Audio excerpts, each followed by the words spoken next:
సింగరేణి అంటే ఏందో నాకు గాని ఉద్యమంలో పాల్గొన్న కొప్పులీశ్వర్ లాంటి వారికి, చందర్ లాంటి వారికి అందరికీ మాకు బాగా తెలుసు.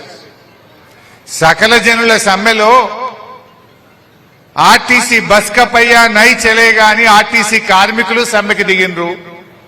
బొగ్గు ముక్క ఎత్తేదే లేదని మా సింగరేణి కార్మికులు మొత్తం బొగ్గు ఉత్పత్తినే నిలిపివేస్తే ఢిల్లీలో ప్రధానమంత్రి చెప్పిండు మన్మోహన్ సింగ్, సింగరేణి బొగ్గు ఉత్పత్తి ఆగిపోయింది, రేపు కరెంట్ ఆగిపోయే ప్రమాదం ఉన్నది.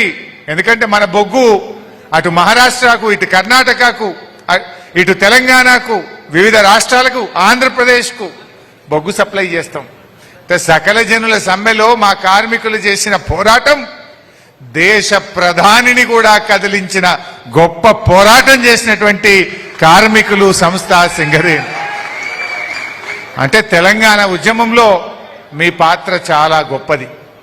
అందుకే కేసీఆర్ గారికి మీరంటే చాలా ప్రేమ.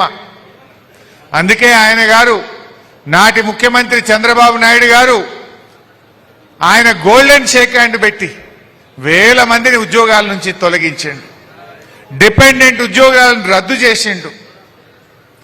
తర్వాత వచ్చిన కాంగ్రెస్ 10 ఏళ్లు పాలించిన డిపెండెంట్ ఉద్యోగాలను పునరుద్ధరించలేదు.